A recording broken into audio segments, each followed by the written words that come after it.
British ভারতের বস্ত্রশিল্পের ইতিহাসে এক বিশেষ ভূমিকা পালন করেছে মোহিনী মিল। এটি তৎকালীন পূর্ব বাংলার কুষ্টিয়া জেলায় প্রতিষ্ঠিত হয়েছিল মোহিনীমোহন চক্রবর্তীর উদ্যোগে। তিনি চাকরি থেকে অবসর নেওয়ার পর এই মিল প্রতিষ্ঠার জন্য তার সঞ্চিত অর্থ ব্যবহার করেন। মোহিনী মিল ছিল প্রথম সুতি বস্ত্রকল যা ভারতের পূর্ব অংশে স্থাপিত হয়।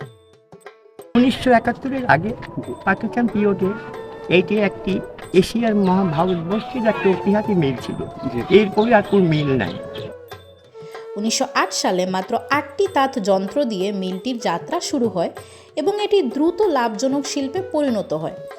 মিলটি কুষ্টিয়ার একটি গুরুত্বপূর্ণ স্থানে রেলওয়ে স্টেশন এবং নদী বন্দরের নিকটে স্থাপিত হয়েছিল, যা পণ্য পরিবহনকে সহজ করে তুলেছিল।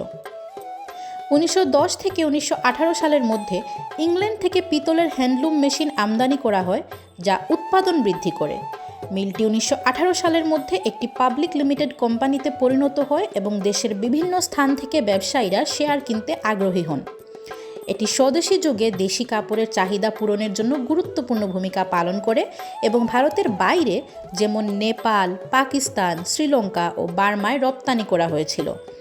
1920 সালের দশকের মধ্যে এখানে প্রায় 3000 কর্মী কাজ করত। মিলটি পূর্ব বাংলার প্রথম বড় টেক্সটাইল মিল হিসেবে ঐতিহাসিক গুরুত্ব বহন করে। ক্ষমতা পায় যদি চুরিচট্ট হয় এক এক সরকারের লোকজন ক্ষমতায় আসে, ফরেন কান্ট্রি, ওই কান্ট্রি সব অর্থনীতি বাড়ি ঘর করে বসে আছে। মোহিনী মিলের ওপর 1965 সালে ভারত পাকিস্তান যুদ্ধের প্রভাব পড়ে।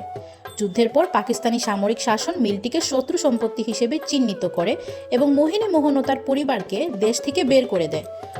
সরকারের তত্ত্বাবধানে নেওয়ার পর মিলটি প্রায় 100 একর জমি এবং 3500 কর্মী সহ বিভিন্ন সুবিধা অর্জন করেছিল।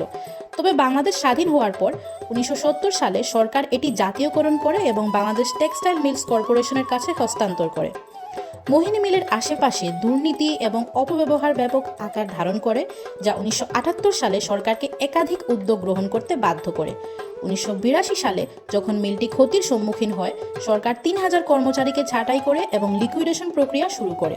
মিলটি 1985 সালে শাহ মখদুম মিল নামে পুনরায় চালু হলেও বেসরকারি ব্যবস্থাপনা ব্যর্থ হয় এবং 1978 সালে কর্মচারীদের বেতন পরিশোধ না করে মিলটি বন্ধ হয়ে যায়। 1989 সালে মিলটি আবার উৎপাদনে ফিরে আসে, তবে পরের বছর আবার বন্ধ হয়ে যায়।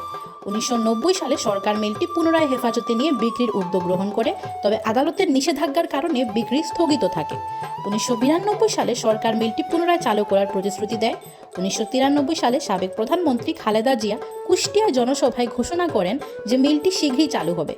পরে 2002 সালে সাবেক প্রধানমন্ত্রী শেখ হাসিনা কুষ্টিয়ায় এক সভায় ঘোষণা করেন যে মিলটি পুনরায় চালু করা হবে এবং স্থানীয় জনগণের কর্মসংস্থানের সুযোগ সৃষ্টির জন্য ব্যবস্থা নেওয়া হবে।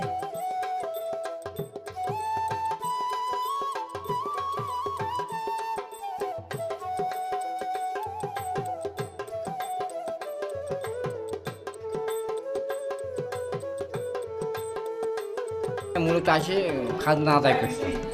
খাজনা আদায় করে সিঁড়ি মূলত মানে বাসনত রাত্রে থাকে।